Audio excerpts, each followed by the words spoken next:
Welcome to VNTR Podcast, presented by VNTR, the world's leading investors community, the place to learn from VCs and capital allocators. Yeah, I mean, we have grown quite exponentially. So while we don't have 6,000 clients, we're doing 4 billion impressions a month direct. 3 to 4 shows a day, around 25 million listeners a week across all our channels: politics, sports, entertainment, healthcare, Web3, technology, AI. Our approach is slightly different. We like to, we'll cooperate with other agencies or other players in the ecosystem, no problem. A lot of startups usually focus only in user acquisition.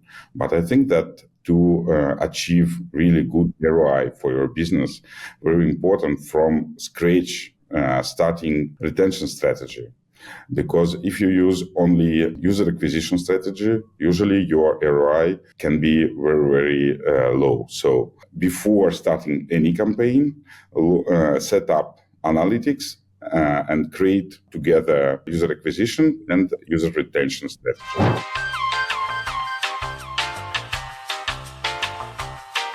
Hey guys, welcome to VNTR Podcast. Today we have two guests, Pavel Yurovitsky and Wahid Chammas. Thank you guys for joining us. Let's kick off the podcast with a quick introduction. Wahid, would you like to start? Sure. So I own a private equity firm. We have many different investments, predominantly in consumer-facing businesses. I presume my role on this podcast is as chairman of Citizen Journalism Network, or IBC Group. It is one of my investments, and I'm the chairman of that group. And today it is essentially the largest media company on X, probably the largest media company interfacing with Web3, and a meaningfully sized accelerator and incubator and venture firm. So my standpoint and my vantage point is really about accelerating companies, promoting them, and doing a lot of the things in the food chain that involve a Web3 company startup all the way to TG and post TG and making it known. But you also invested a lot in lots of B2C services, fashion brands, right? Sure, absolutely. I own our own project that is a 25-year-old fashion brand called Faith Tribe that we tokenized. We tokenized that 3 years ago. So I have knee-deep experience in building a project, a successful project, one that survived, the crux of the bear market and crypto winter. And I've made a heck of a lot of mistakes. So even before I got very involved with IBC Group, who essentially incubated my project, that's how I got to know them. I was a project owner, so I know a lot of the pitfalls of what it takes to build a project, growth hack it, market it, and mature it. So those are the two hats I wear. One, working with many, many, many different projects. I think we've done marketing and incubation for over 400 projects in our lifetime. And then also being a direct project owner, which I still am. So both worlds. Perfect. Thank you.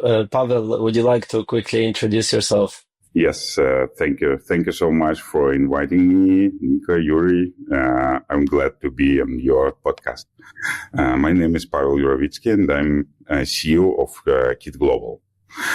Kit Global is a global digital marketing platform. We focus on performance-based marketing tools for different companies across the world, for small and medium businesses, and for startups as well, and enterprise clients. But I'm more old-fashioned than Wahid, because most of our clients coming from Web2 industry. Unfortunately, Web3 zone is very special for us, and most of our services coming for traditional business. We are focused on emerging markets, and our main representatives are in Asia, South Asia, like Indonesia, Vietnam, Thailand. We have a huge business in India and in Middle East.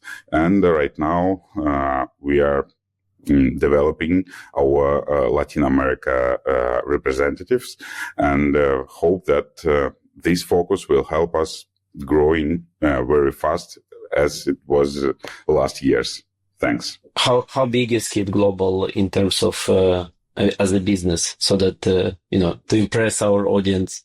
Of course, our business is not so small as you can imagine. Right now, we have more than 1,000 employees, about 11 offices across the world, and more than 6,000 clients, very different sizes, as I mentioned before. And last year, we got about 300 million revenue. Amazing. Yeah, so you definitely have some insights to share with our audience how to, scale companies. Thank you guys for joining, and kind of this format is more of a debate. Kind of our goal is to discuss different strategies, how to grow companies, how to launch companies, how to scale them. And Nico and I, we prepared, a series of questions, but feel free to ask yourself, each other, different questions as well, so that the discussion will be interesting. And we can start with some tools that you would like to recommend to startups to grow their ventures, right? So we have the standard tools, but also touch on the different channels that are not so typical that could be used to grow companies. So, Wahid, you have the IBC, which is also not so standard. So maybe you can share some insights. Yeah, I mean, we have grown quite exponentially. So while we don't have 6,000 clients, we're doing 4 billion impressions a month direct, 3 to 4 shows a day, around 25 million listeners a week across all our channels, politics, sports, entertainment, healthcare, Web3, technology, AI. Our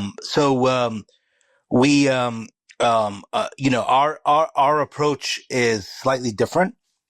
We like to, we'll cooperate with other agencies or other players in the ecosystem, no problem. But, for a startup to have a single point of service is very, very powerful. So having, one focal point, on the advisory side, doing all the tokenomics, doing, all the community, setups and build out. The same person who's doing that also revamping the marketing materials and the presentations and the white paper. Very, very important. And a startup would save a heck of a lot of money by sort of being incubated by one main player. Only when you sort of advance to the 500 million plus level do I think a company can afford or should entertain having many different service providers. But having a single point of contact is a much cheaper and way more efficient, so long as it's going well, of course.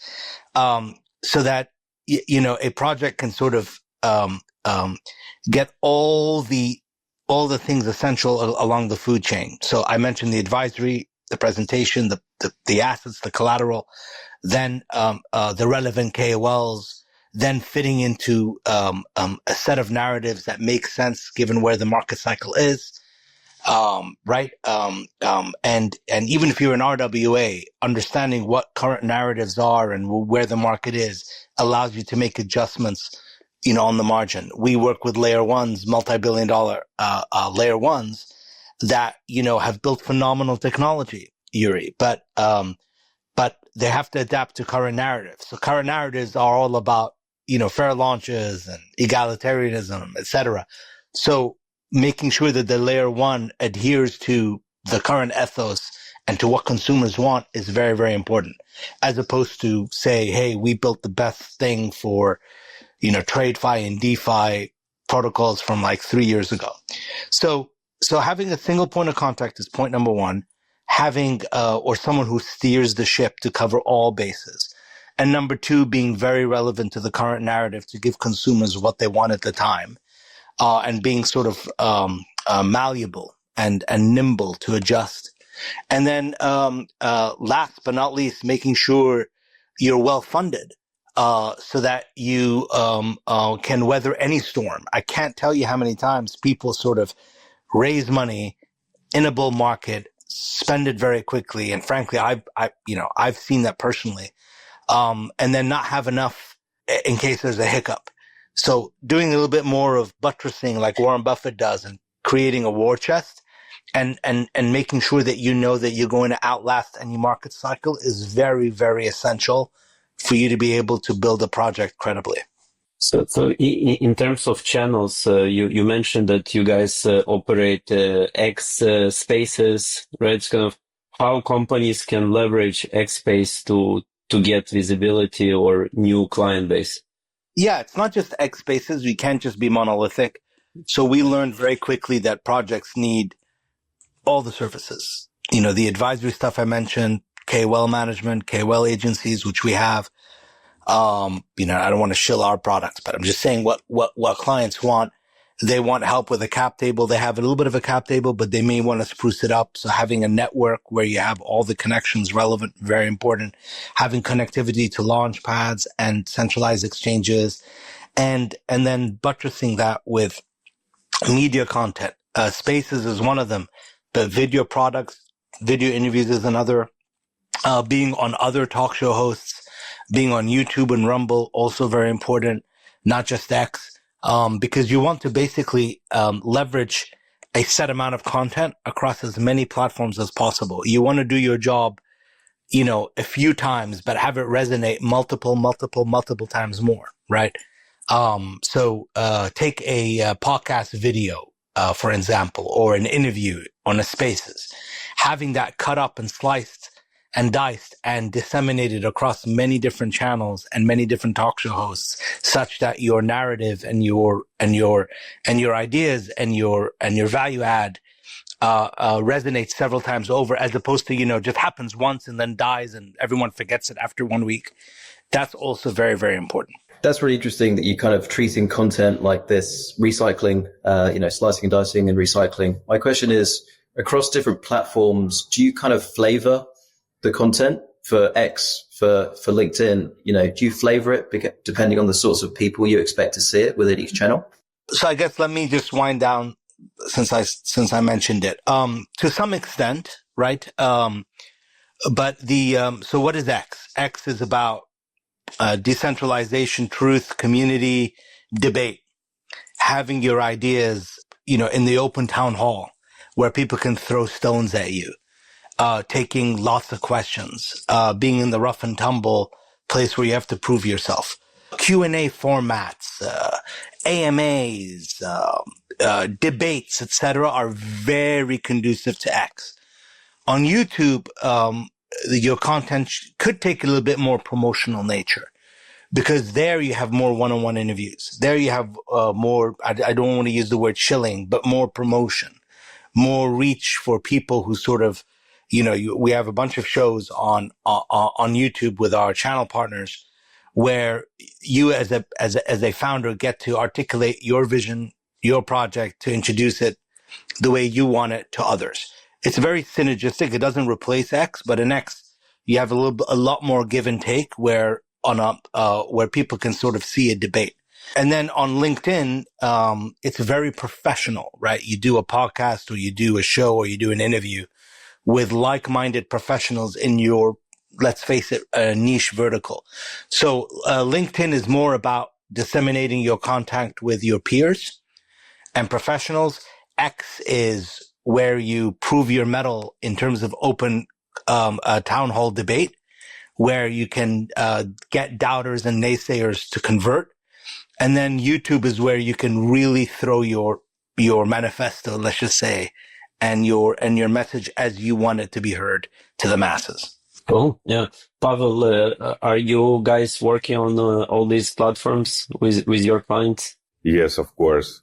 So, of course, in our experience, channels and tools really depends on country, geo, where are you focusing, and of course industries. For different industries, for different countries, you can use very, very different channels and tools.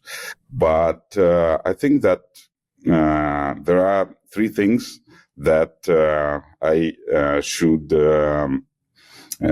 tell you today. First of all, a lot of startups, and not just startups, a lot of businesses forget about a very important step. Before launching any digital marketing campaign, a very important step is to set up end-to-end analytics, because you can't make successful digital marketing campaign without clear understanding of real impact of each channel. And I think that you should not just focusing on channels or on user acquisition, but you should, before invest any money to digital marketing, invest money to best analytics for your business. Second part, a lot of startups usually focus only in user acquisition, but I think that to achieve really good ROI for your business, very important from scratch, starting retention strategy.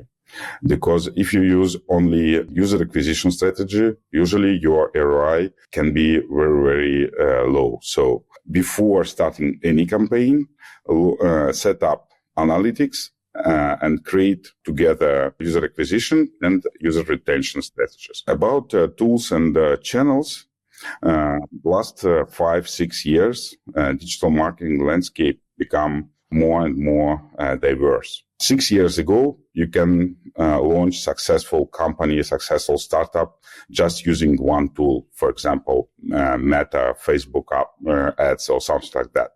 Right now, it's impossible. You should combine different channels, different tools, and create some strategy for your business. Of course, main vendors like Google, Meta, Amazon, TikTok, still very important for any digital marketing campaign. If we look on digital marketing landscape all across the world, more than 50% of advertising money comes to these companies. Of course, except China market, because it's very specific market. But if we look on this problem from other side, more than about 50% of revenue spent goes to other channels. And I think that good strategy is use traditional digital marketing channels like Google and Meta, and make some tests with new channels. For example, in last few years, we can see a lot of new platforms like Discord ads. It's really new one. It's a very interesting audience that you can't find in any other place. Telegram ads, especially for Web3 or something like that industry, can bring you really good results if you can create interesting campaign with them. Uber ads, others and others. A lot of platforms that we can find just in last 2 years. So my recommendation is create tests with different platforms and combine them all together with organic marketing and paid marketing. That actually leads us very nicely into our next question, which is, we'd love to hear your approaches on organic versus paid, especially for kind of early stage companies or startups who are just very early on in their journey, who might not necessarily have a lot of money to spend.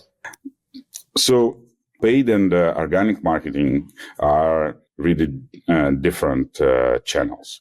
And we have some pros and cons of paid and organic marketing. First of all, the best strategy, as I mentioned before, is to combine two these types of marketing. Paid ads can bring you really quick results. It's really good for testing different audience, different hypotheses about your marketing campaigns. I think that for any successful company, it's necessary to know how to use these paid marketing platforms. But the main problem is ROI, because for most of businesses can't make good ROI just using paid marketing. So you have to use organic marketing as well. What are the best practices to generate organic? Like, what is organic marketing? So I think that there are four main parts of organic marketing. First of all, it's working with search engines and search engine optimization. I think it's a good product. It's a long-term product. You have to invest money to this product, but in 6, 8, 10 months maybe, it can bring you a very good result and can be very effective part of your marketing split. Second part is content marketing, content creation. I think that every successful company and especially startups should use content marketing in their digital strategy. Third one is working with CRM marketing, working with your current customer base. And the last one is social media. It's KOL, communities, and others. I think that these four parts of organic marketing are very important for every company. Wahid, would you like to add on? Yeah, I mean, I think Pavel had a phenomenal answer. So I was very, very coherent, very thorough, covered all the different points. I will just say, I'm going to just make one very bold statement and probably get a lot of criticism for it. But people are very inundated with information, and there's no time in the day. And so I hear a lot from projects that it's got to be organic. Well, like it's very hard to sort of move the needle before you take some steps in order to create a little bit of interest. Okay, so it's got to be both, right? So I agree with Pavel, but I'll just say in a very raw way that some of the craziest memes, all right, Peanut or Pepe or you name it, and I'm just picking on memes specifically because they are by very definition no utility, just memes, very community driven. So you can't, it's a very good way to analyze what I'm about to say, which is that even some of the biggest, most viral memes that are 100% organic today did not start organic. They did not start organic because he or she who is organic wants something that has the attention of others. It's just human nature, unfortunately. The whole concept of finding a stone and then a second person, then a fourth, and then an eighth, and then a 16th, and yada, yada, yada. Soon, within 1 month, you're like going exponentially. That is fantasy. So sometimes if you have a phenomenal idea, you need to kickstart it because he or she who would be a natural organic member of your community or viewer or embracer likes to show up to a party with people. Okay. Because you might have the best party, but if you're the first person there, you start to shiver. You start to like, holy shit, this looks like a shitty party. Like, I wonder if I'm the loser in this room. Right. So even though it's going to be a kick-ass party, and the DJ is going to start pumping at 2 a.m., at 9 p.m., you kind of need something to keep the guy or the woman or whomever engaged to last till 2 a.m. So I wanted to give you a very philosophical answer for people that say, oh, if it's not organic, it's bullshit, whatever. No, because you need to grab the attention of what will be a very organic community in the future. So you need to seed the community, or you need to get the first engaged seed, and you need to invest in marketing. A lot, a lot of people, with our spaces, some of our spaces, especially the war coverage or world leader coverage, et cetera, get millions and millions of people. When we started spaces 3 years ago, even before Elon bought Twitter, we needed to create a place where people come. So when we first made spaces a big thing, and we are the leaders in spaces, period, globally, the gap between us and number one position, number two is like several fold, right? But I'm proud to say 3 years ago, people remember, we gave awards for people to join our spaces. That was like when we first started spaces, when it became a big thing. And we gave awards to people who sort of sat through the podcasts. And it was those things that garnered some interest, garnered some momentum. And then when Sam Bankman-Fried gets caught, and we cover the FTX debacle very famously, and we break the internet, or we break X, and Elon joins, and then everything goes vertical, a lot of people say, wow, man, that 3-day marathon was purely organic.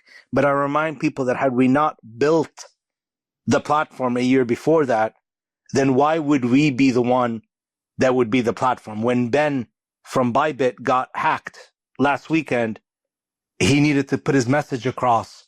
He came on our spaces, ran that show beautifully, ran from Crypto Banter. So that's an asset which is 100% organic, but in order to make it relevant, you had to really seed it and invest in it many years ago. So don't be shy about that. So, Pavel, in terms of KOLs, right? What is the best way to use KOLs to seed your community, right? Because also engagement with KOLs might not be so successful, right? So, like, how to choose the right KOL and how to use them as a channel. So I think that QL right now, it's one of the best products for any type of business, especially Asian market. I was really surprised that in Asian countries, most of purchase coming for our clients not from search engines but from social medias. So it's really a huge difference with European and United States market, where Google search, it's a main way for every customer to buy or find something.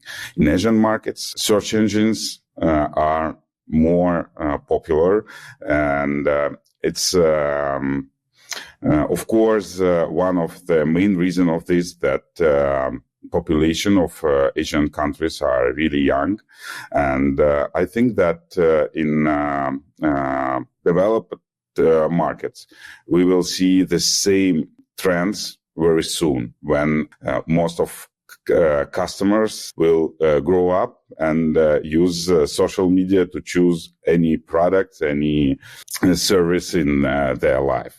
I think that the best strategy to use KOL is working with nano and micro influencers. It's much more difficult than just the huge macro influencers, but come back to ROI, my favorite word today. Nano and micro influencers can bring you much better results. Of course, you should use some analytic tools to choose right QLs, especially from macro and micro influencers. It could be thousands of different influencers, and without automation, you can't work with them at all. But impact and results from using this type of influencers can be much, much bigger. And I think that it's future of QL all across the world. Just a quick question. How are you defining macro and micro? Is it number of followers? Is it number of impressions? Yeah, of course, it's usually measured by a number of followers. So you can create a community from these influencers. You can use these influencers inside your community. You can use these influencers for user acquisition and others. The trust from audience to micro and nano influencers much bigger than to macro influencers. So my recommendation is create a good campaign.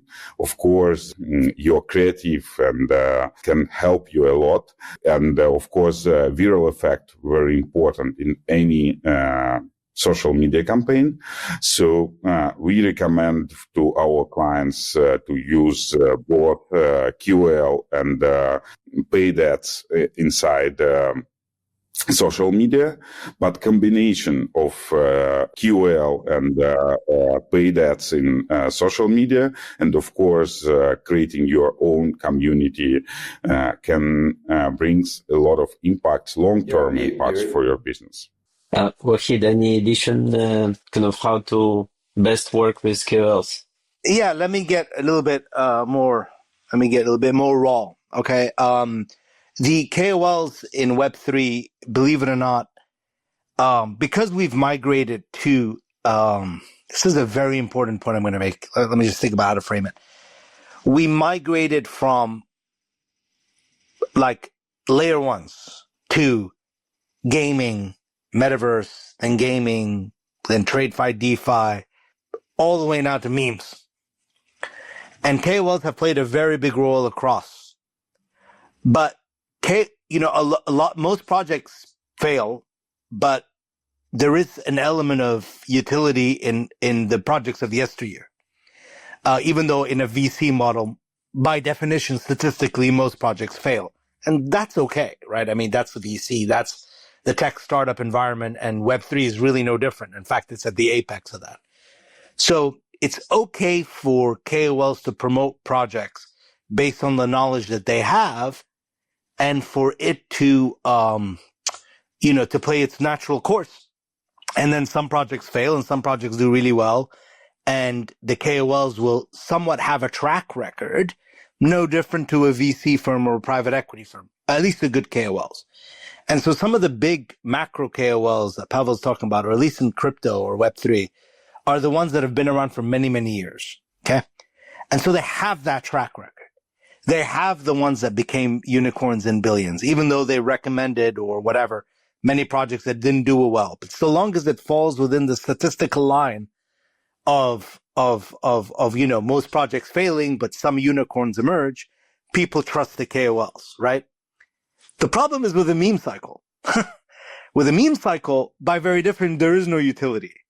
And the percentage of memes that succeed is infinitely less. And yet so much money was sucked by the memes. So much money away from all the other projects and altcoins, etc. And so by very definition, KOLs migrated to promoting memes with a much, much, much, much, much worse track record, and impatient investors, and lots of rug pulls. And on top of that, so many new KOLs came in this era. So, while we had, like, let's just say 1x KOLs 3 years ago, today it's like 5x the number of KOLs. And so, believe it or not, especially you saw in the last few weeks, because we're very close to a lot of KOLs and agencies with thousands of KOLs. In the new narrative of AI agents and memes, KOLs have lost a lot of their influence. So it's been very, very dilutive. And so now let me answer the question as opposed to meandering. Exactly what you said. What is the effective way of using KOLs? It's to bring back the past and make it relevant to the present, which is have KOLs invest in a project. You can give them an OTC discount. But the best models is where KOLs have a balance sheet and they lend that balance sheet or put that balance sheet at work behind a project and disclose that I'm invested in this project, as opposed to being airdropped free tokens or getting free marketing tokens, etc., where given the track record, particularly over the last 6 months, a lot of KOLs have lost that influence. So my advice is bring back the old model where KOLs had some relevance and they were excused for getting things wrong because they had a few unicorns, and supplement that with the right incentive structures and disclosures, such that the community of the KOLs knows that KOL has real skin in the game and actually delivered their balance sheet investment, as opposed to just getting paid to show. Yeah. Pavel, I think, these are new things for you. Like, what are the incentive models in the Web 2 for KOLs, right? Because in Web 3, KOLs, they invest, right? They participate in projects. They have, financial incentives in the tokens because they also get some percentages of tokens sometimes. But in Web 2, it's mostly, pay to play, kind of you get paid for the promotion. But do you see in Web2 someone also investing or taking equity in the success of companies? Yes, a lot of cases with huge influencers who launched their own products, own brands, and others. I think that it's really a similar strategy. Of course, not so decentralized like Web3, but biggest influencers around the world try to launch their own products or partners' products. I think that it's good strategy, but it works only for huge influencers because for small ones, for nano ones, it's works only with tokens or something like that. And in terms of what the most creative KOL engagements that you guys saw in the past? Can you share some use cases? Pavel, maybe you can start. Sure. One of my favorite cases, going from India, because it's the biggest consumer market in the world, and numbers in India sometimes makes me crazy.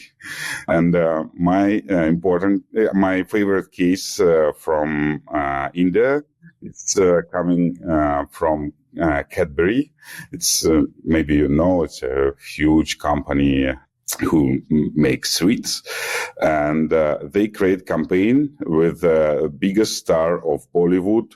His name is Shah Rukh Khan, and it's like a god for India market. And of course, small companies can afford influencer like Shah Rukh Khan for their business. And Cadbury create some video and offer small shops who distributed their sweets around India to put the name of their shop and address of their shop to special app. And using AI and deepfake technology, Shah Rukh Khan can tell about your local small business, local small shop. And it was amazing viral effect because most of small shops around India use this video with Shah Rukh Khan, who promote their small business, send this video to each other, post it in social media, and all these videos was with Cadbury logo. So I think that it's a good case of support for small local businesses. It's a very good example of viral effect and, of course, of personalization that can brings with AI and others. So I think that it's a good case. Cool. Wahid, any cool cases from the Web3 that you recently saw? Given that there is many tokens, I mean, I guess for me, the best ones are in the Politify world, where we did quite a bit of marketing for various political tokens, and getting the usual crypto bros sort of shilling and all this is really not effective. Getting people who are impacted by the subject matter, be it a senator, a house member, or a political pundit. Those are the kinds of influencers. They know they're being influencers in that moment, but those are the ones that make things go viral. I mean, I guess the best example is Elon himself, right? When Peanut, the squirrel, emerged and Elon famously tweeted, imagine this squirrel turns the election and turns the face of history. That's a perfect example of taking a moment, a tweet, an event, a narrative, an environment, and then it becomes worth billions. I mean, so that to me is less obvious than, Donald Trump launching his own token, obviously. But you're asking me what are the things that really move the needle? It's when you bring influencers for the moment that are ultra relevant and that are not promoting 10 projects a week. And then the community of that KOL is like, parses through all the shilling to get the insights of that KOL and their market analysis, etc. And they know that they have to live through the promotions because they know that the guy or the woman have to get paid. and have to put food on the table, right? That's the problem with Web3 KOLs, right? So it's important to try and get the right KOL, the right leader for the right moment. That's interesting. We've seen, Eric Trump posting about, ETH and all that stuff. And that's another example of like a non-native Web3 person kind of dipping their toes into the Web3 KOL world. Yeah, and a lot of people say, oh, Wahid, you're mentioning big names. It doesn't have to be a very big name. It could be, honestly, frankly, Mario Naufal is, sometimes we engage KOLs for our projects, but many times projects engage him. So when it comes to free speech, when it comes to projects that are sort of in that realm, there's really no better person than someone like, Mario or Glenn Beck or Greenwood or all those guys, Greenwald, that sort of really espouse free speech to be helping and promoting. I have no knowledge about Greenwald or the others, but I just give you an example of if you wanted to promote political coins or free speech, those would be great KOLs. If you wanted to understand, turn of narrative, gaming versus memes versus, Rand from Crypto Banter, I think is very good at, turn of narratives and where market cycles are going.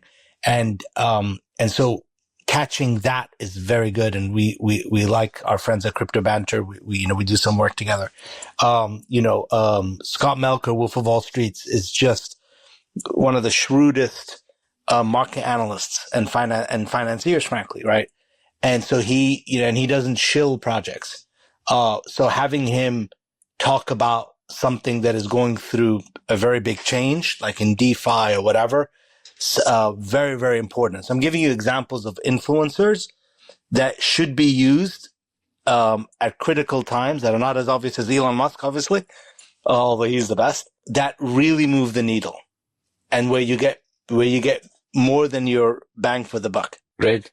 So, Pavel, you mentioned the using of AI tools for marketing or like use of KOLs with AI. So, what do you see kind of at some point, do you see that AI will manage all these campaigns, or how to best use AI and adapt for AI for growing your exposure? Of course, AI changing our world a lot, and digital marketing as well. And I think that good campaign with micro and nano influencers without AI, it's impossible at all. So AI brings us a new automation. We can analyze very fast thousands and thousands influencers in different platforms and choose the right one for every type of business. Of course, it's about personalization. You can create campaigns very personal for every influencer and for every final customer. Of course, it's about predictive analytics. We can use AI to analyze data, to analyze results of our campaigns, and make some decisions to find the best option of the best way of your digital marketing campaigns. And of course, it's about optimizing ads.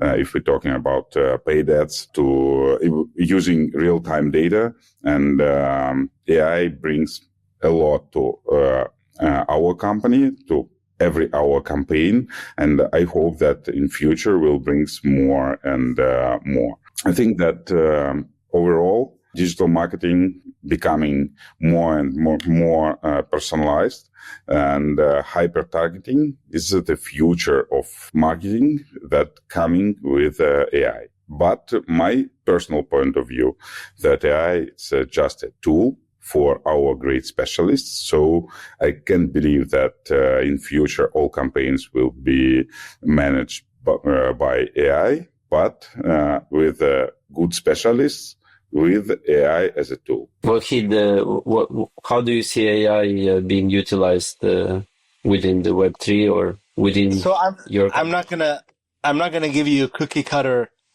answer. I'm gonna give you something that's hopefully forward looking. Everything is getting not everything. A lot of things are getting disintermediated by AI. We have the most prolific newscasting channel with Marion Alpha, I think, on X and in the world. I think we tweet every 2 minutes. We're doing 4 billion impressions. One day, AI will impact that. So we're designing our own, I don't want to call it replacement, but we're going to have our own journalist AI agents. We're launching J, for instance. That if it succeeds, is going to have its own personality, its own page, and divulge citizen journalism as good, maybe not as good, hopefully not as good, but maybe as good as Mario. And we need to be bold about that. So you ask me, how do we use AI? We use AI for everything, even in our core bread and butter, which is citizen journalism and marketing and newscasting. Having our own AI agents or our own tools that even can put ourselves out of a job, we need to do that. Better us to do that than have someone do it on us. And so you will see some of our innovations coming in the next 6 months where you wouldn't know the difference in our spaces of whether it's a real human moderating or an AI agent. We're not there yet in terms of quality, but we're getting there. And I wouldn't be surprised if there are news channels, because you look at the drama of CNN and MSNBC and Fox and how they're losing their ratings. And I mean, we're doing, 10 times the ratings of some, on prime time of some of these channels. It's crazy. I wouldn't be surprised if a lot of AI is integrated into, the non-opinion standardized newscasting, especially if bias really becomes a thing, because so many newscasters are biased. So a lot of people just want to get the news and without the bias, and AI might be better than a human at that. This is a question for both of you. I mean, what's the biggest risk of using AI for you guys? I mean, what's like the worst thing that could happen? One of the things that we're studying, because we're working on a centralized, we're doing a whole bunch of things. Let's talk about crypto and trading. What if there's a world and a day where AI agents are trading more effectively and then start trading with one another and more emerge? And that happen. I mean, is that a boom or a bust? I don't know. So when you say what are the biggest risks, is to contradict everything I just told you, to take AI and have it do newscasting, trading, market analysis, etc. If there's too much AI and Grok is fighting OpenAI on a single trade, I just cannot imagine that it's always going to end up well. I think, Pavel, you mentioned you have 1,000 employees and lots of customers, but with AI may disrupt your company unless you are the AI company, right? So, like, what are you doing to mitigate that, right? Because at some point you don't need that many people. So I think that if we have AI only for our company, we can do it. But the main problem of AI, that it's a tool that can use everyone. So, and every company in our industry, every agency, local agency or huge network agencies that use AI as a part of their job. So it means that our campaigns become more diverse, more personalized, more based on raw data and real-time data, but the same things coming from other companies. So Of course, some of our team members can start thinking about new roles in company, but I can believe that AI, as I mentioned before, can manage all these campaigns, all this content creation and others. So right now, it's just a part of our daily work, very important part, but without expertise, without our team members' experience, we can't serve good campaign results. Yeah. So you guys both mentioned the importance of communities, and we are building investors community, providing value to investors. But what are the best practices that you guys see in terms of using communities or building communities to achieve, growth goals? You have to have one ethos, one very, very, very, very important ethos that binds everyone, unites everyone on a cause. For us, it's free speech. And that is free speech transcends into crypto, decentralization, the truth, etc. And you can't get free speech unless you crowdsource that input. And so, we're blessed to be on X. If we get something wrong, we're going to get community noted instantly and humiliated publicly. So it keeps everyone on their toes. Very different to sort of our peers in the mainstream media or what have you. And when it comes to crypto, it's the same thing. We'll get some things wrong sometimes. But if we're honest and we promote and it's in an open town hall, an open network, then people will seek truth, right? So that's why when Bybit gets hacked last week, we're the place that people go to. That's just how it's going to be. That's where every founder wants to have their voice heard and debated and ask questions from. So that is, you have to have one ethos. We have a monstrous community because of that ethos. Very different to maybe the IBC of 4 years ago, where it was sort of trying to find its place and builds communities and then a narrative changes and whatever. Now we have one central vision across all our businesses. It does not just politics and Web3, but healthcare and sports, entertainment, etc. So that's that. And we do that with all our other projects. We tell our projects have one ethos, have one binding thing, because that's what it's going to take to get your community together. And we learned a lot from successful memes, because the only thing a meme community has going for itself and supporting the price, literally, the entire weight, the entire elephant is on a pin of value based on having one ethos that gels everyone together. But many of these crypto communities, they're there to, as long as they see the token rises, right? That when it crashes and they don't see enough upside for them in the token, they're not, they're leaving or they're not engaged.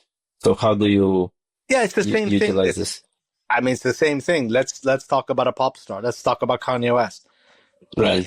He had a huge community when he was rising, and then he's now had a fall and lots of controversies, and his community goes away. What you're talking about is human momentum, be it making money, popularity, etc. I'm sure, Yuri, you have a football team you like or a sports team you like. When it's winning the league, it has 3-4x the community engaged than when it's last in the league. That's just human nature. But at least it has one message, one ethos that binds the community. And that's what's important. But Pavel, in terms of communities, how do you guys leverage communities with your clients? I think that community is one of the best way of retention strategy, because when you start communicate with your customers, when you create community of your customers, it's the best way to export your knowledge about your brand and refresh knowledge about your brand for any company. In my point of view, the main challenge for brand's community is a balance between brand visibility and loyalty of community and organic of community. So some brands use this tool, I think, too aggressive, and it can be very risky for community at all. And smart brands use community for renewing information about their brand not so often, and of course support some influencer-led discussions and some influencers inside community who can create some atmosphere and interesting discussions inside every type of community. So I think that if you take this balance, if you create interesting community and support leaders of this community, it can be one of the best way of user retention. Everyone wants to be a part of something, right? And that's human nature. And I think it will be for a very, very long time. So it's kind of like the oldest and best marketing trick, I would say. Yeah. Guys, we are at the hour, so thank you very much for joining. Thank you. And sharing your insights. Yeah. And thank you for your support. And let's collaborate more together. Thank you, guys. Thank you. And Thanks.